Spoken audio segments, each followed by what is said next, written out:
the latest. Thank you for your love and support. I appreciate you all. There is a G20 summit that is supposed to take place here in Africa, and this is the first time that we are hosting this in Africa, even though we are not members. They are not thinking of giving us membership. Before then, hours to the start of this G20 summit, there's a diplomatic tension between South Africa and the United States of America, simply because Cyril Ramaphosa, the president of South Africa, said they have received a notification that the United States of America is going to be participating in this G20 summit, only for Caroline Leavitt to come out and say that the president Cyril Ramaphosa is running out his mouth with false claims. And they didn't like the way Cyril Ramaphosa talked about the United States of America and the President Donald Trump.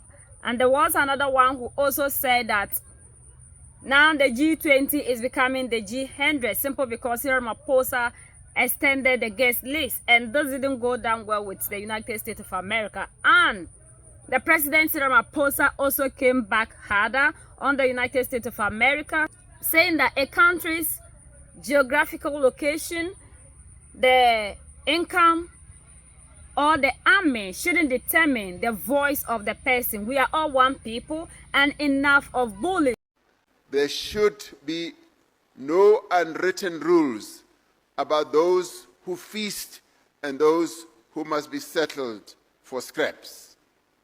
It cannot be that a country's geographical location or income level or army determines who has a voice and who is spoken down to. And it basically means that there should be no bullying of one nation by another nation. We are all equal. We have received notice from the United States, a notice which we are still in discussions with them over, about a change of mind about participating in one shape, form or other in the summit. So the discussions are still ongoing. This comes really at the late hour before the summit begins, and so therefore we do need to engage in those types of discussions to see how practical it is and what it finally really means. The United States is not participating in official talks at the G20 in South Africa. I saw the South African president running his mouth a little bit against the United States and the president of the United States earlier today, and that language is not appreciated by the president or his team. The ambassador or the representative of the embassy in South Africa is simply there to recognize that the United States will be the host of the G20. They are receiving that send-off at the end of the event. They are not there to participate in official talks, despite what the South African president is falsely claiming. We have the G20 had become basically the G100 this past year. Some water. Thank you. Let's be seated, please. Amandla. Amandla. Matla. Matimba. Manda. Mase.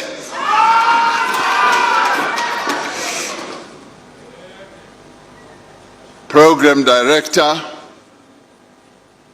Minister Kumbuzo Nchabeni, former Deputy President of the Republic of South Africa, Phumzile Mlambo Ngcuka, Minister of Human Rights of the Federative Republic of Brazil, Ms. Makai Evaristo, ministers from our government here in South Africa, who have come in numbers, and deputy ministers as well, members of our parliament, premiers of our provinces. I've seen the premier of Gauteng where we are and the premier of KwaZulu-Natal, councillors of our local government and mayors, and members of our provincial legislatures, delegates from the G20 member states who are here present, representatives of international organizations who are here present, co-conveners of the Social Summit and Sherpas of the G20, members of the diplomatic corps, heads of delegation, representatives of religious and Khoi and San religious leaders, delegates and guests and friends. Sanbonani, Dumelang, Abshin, Goeie More, Molweni, Dimacheron, Lochani, Rishile. I greet you all in the name of the people of South Africa, but also greet you in South Africa's beautiful languages. One of these greetings, Sanibonani in the Zulu language, typifies precisely what we are about. It literally means we see each other. We are acknowledging the personhood, the value, and the dignity of the one that we are meeting. We are also affirming the cherished principle of Ubuntu. I am because we are. This is the spirit in which this G20 Social Summit is being held. And it speaks very loudly to the proverb that we have on the African continent, that if you want to go fast anywhere, go alone. But if you want to go far, go together. This is what we are doing. There are some who have dubbed what we are doing through the G20 summit by holding a number of other G meetings, which I'll speak about in a little while, that we are having a G100, a G1000, and that is true, we are having a G1,000,000, because we are about inclusiveness, bringing people together, and this summit is possibly the best of all the G summits that we are going to have. So I want to applaud you. I want to thank you all for being here, and I want to thank you for your contributions, which I hear have ended up with a beautiful declaration. Beautiful things are happening in South Africa.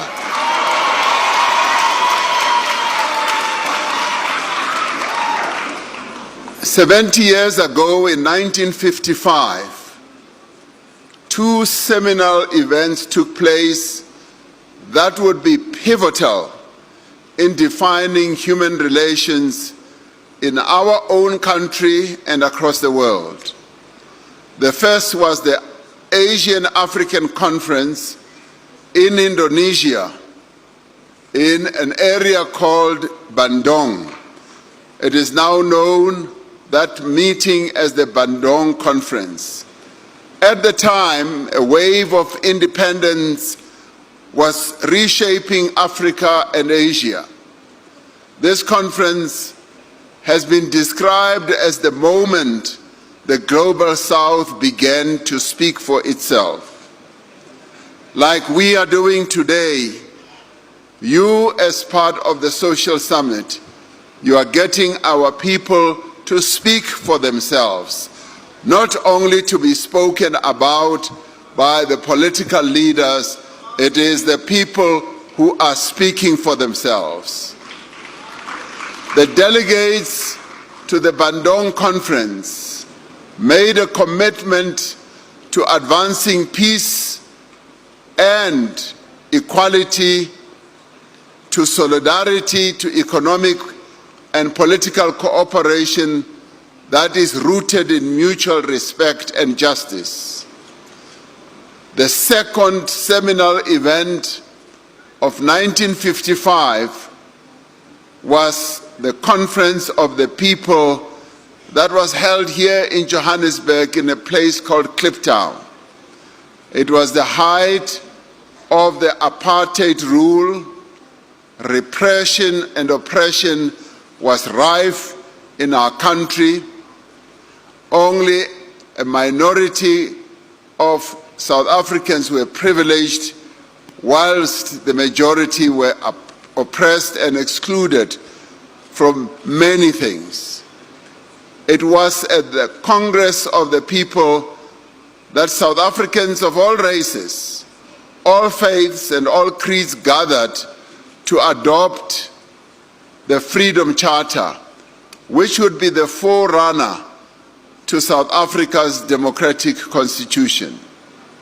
The Freedom Charter boldly declares that there shall be peace and friendship, and it boldly declared that the people shall govern, and that this shall be secured by upholding equal rights, opportunities, as well as status for all.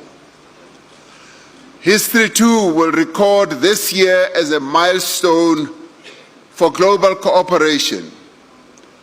We affirm the historic nature not only of the first summit of the G20 to take place on African soil, but also of this social summit, a gathering of the peoples from across the world. You are making history. The initial history was made in Brazil when President Lula convened a social summit of the G20. But you are making history because this is the very first time that a social summit of the G20 is being held on African soil, and you can applaud yourself.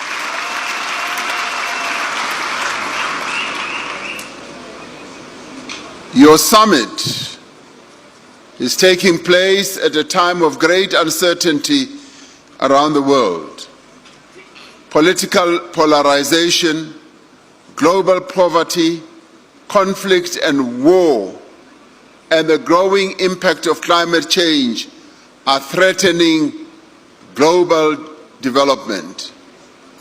Inequality in wealth distribution, imbalances in international development finance, and in disparities in access to financial resources are holding back our ability to meet the aspirations of the 2030 Agenda for Sustainable Development. As a continent, we are in tandem, striving to realize the aspirations of the African Union's Agenda 2063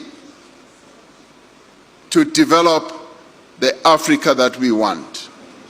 This is the second G20 Social Summit to take place since the concept was inaugurated by President Lula of Brazil.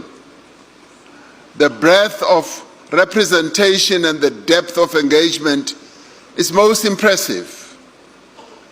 I am told that there have been more than 100 meetings that you have been involved in engaging together. It is here in this room where we lay the groundwork for global action on the G20 priorities. We know that global action will be credible because it is informed by the voices of the people. South Africa's G20 presidency has been premised on ensuring the interests of developing economy countries, that they must be elevated on the G20 agenda. We have sought to address poverty, inequality, and underdevelopment. Having taken the leaf from the focus that Brazil put on these issues, we decided too that we want to elevate these issues to a much higher level. We have worked to strengthen and to reform the international financial architecture, to democratize the systems of global governance, and to promote the right of all nations to development, to equality and dignity, and leaving no one behind. We have used our G20 presidency to reiterate the call for the world's leading economies to invest in sustainable development and in the conservation of the planet for future generations. We wish to congratulate Brazil for having hosted COP30, which is still going on, but also congratulate President Lula for having insisted that the rainforests, the tropical forests, must be protected. But for the decisions taken at the upcoming G20 Leader Summit to stand tall, to grow, to have credibility and legitimacy, they have to be nourished by strong roots. These roots are our civil society and community organizations, women's organizations, youth formations, academia, think tanks, business, labor, and grassroots formations that focus on, yes, gender issues, like the LGBTIQ community, like the disabled communities, like the unemployed people. They must therefore be rooted amongst those communities. We are fortunate to have secured the full and meaningful participation of all the formations in this summit, including, and by no means am I going to count them all, including the Women 20, the Youth 20, the Business 20, the Civil 20, the Labor 20, the Parliament 20, the Media 20, the Disability 20. Now you will have to tell me which one is left, because there are so many.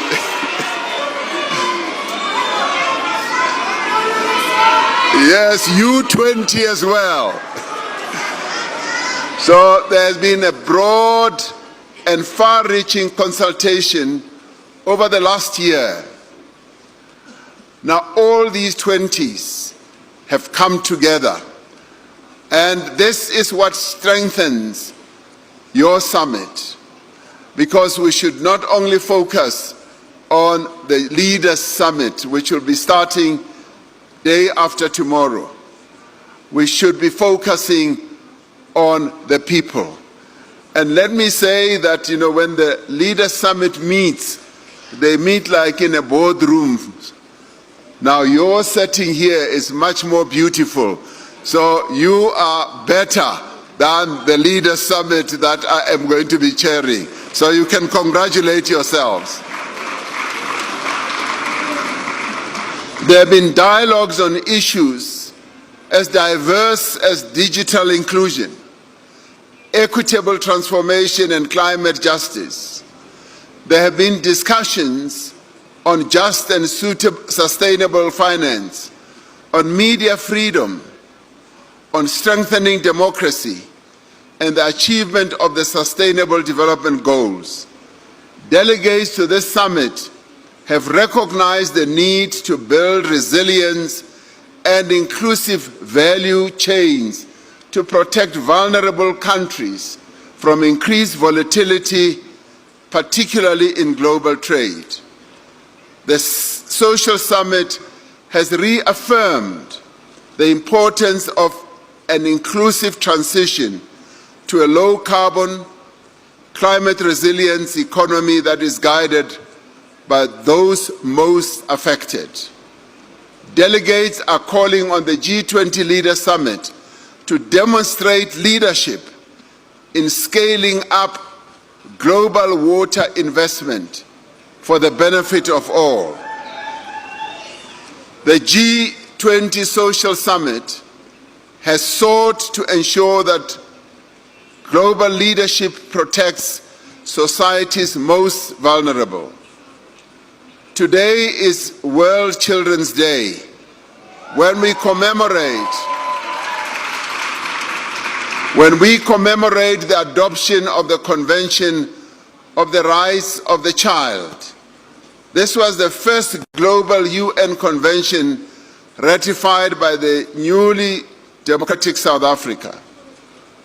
This social summit has called for more resources to be devoted to eliminating child poverty and hunger and to ensure that children are protected.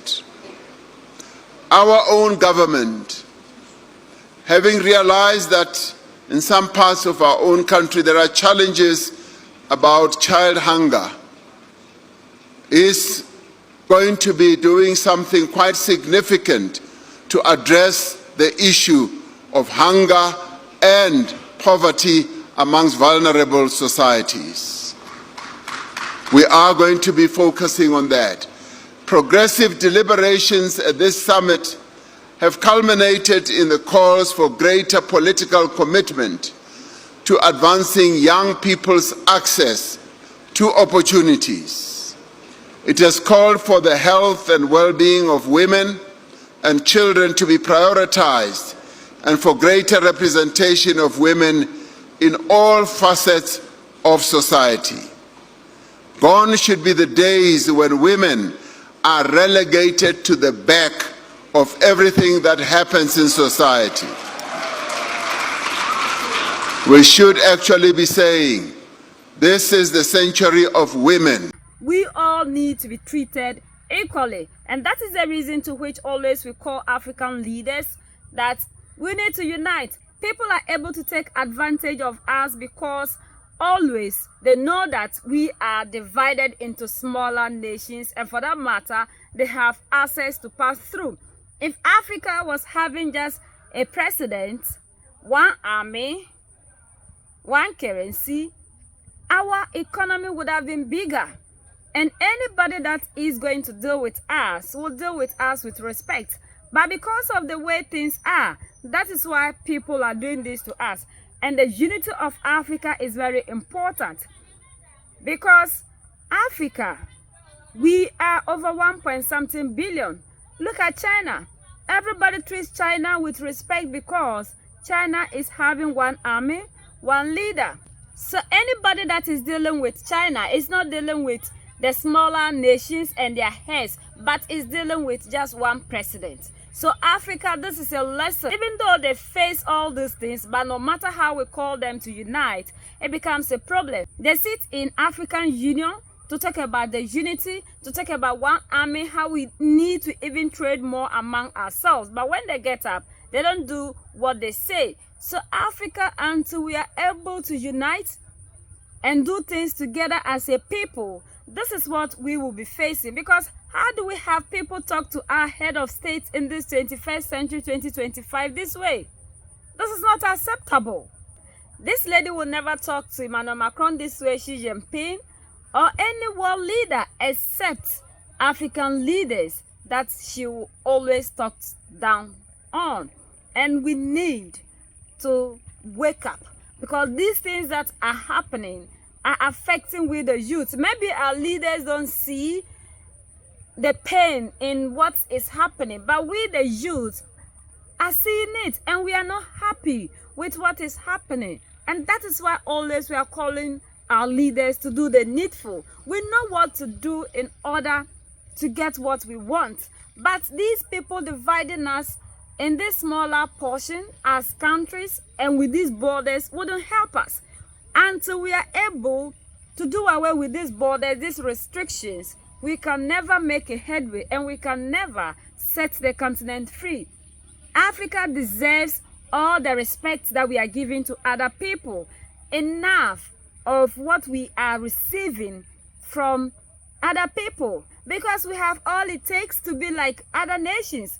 And even Africa is the reason to which we are seeing other nations that are claiming they are bigger to be who they are. So why do we continue to allow them to treat us this way? We need to be treated equally, but until we start doing what will make them treat us equal partners, we can never get that. We see African Union fighting over things that are not necessary. How can you be fighting for the size of a map?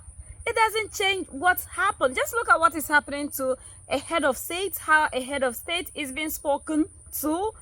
And those things, our African Union don't see anything wrong, but they see everything wrong with the size of a map. It doesn't change anything. It doesn't solve the problems that we have in Africa. And these are the things that we don't need our leaders in African Union, which is made up of all these democratic elected to sit down and be discussing.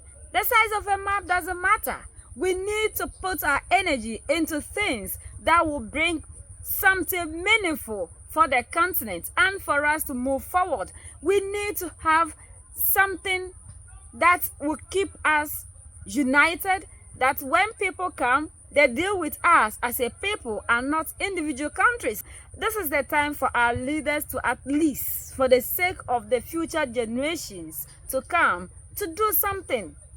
Let's see our leaders doing something to change the narrative in Africa. Enough of all those things that we are receiving. I want you to be treated like leaders, not only in Africa by your citizens, but when you go out, other leaders and other people should see you same. So this bullying that we are receiving from other people, if we are united under one leadership, one army, one currency, this wouldn't be happening to us. We are the only ones that can set ourselves free. Nobody will come here to set us free. So we have to stop deceiving ourselves that we'll pray for the solution to come to Africa. For over how many years that they've brought us what can solve the problems of Africa, we have used it. We have been praying and expecting somebody to move from wherever to come and set us free. And things are not happening. We are the only ones that can set ourselves free. United we stand, divided we fall. And united we keep standing forever and ever. The greatest enemy of the African is mental slavery. So let's decolonize ourselves from mental slavery. Let's keep sharing to educate our brothers and sisters. Together we make African great for ourselves and the next generations that are going to come. So that's the latest around the world in Africa, Southern Africa, and in South Africa.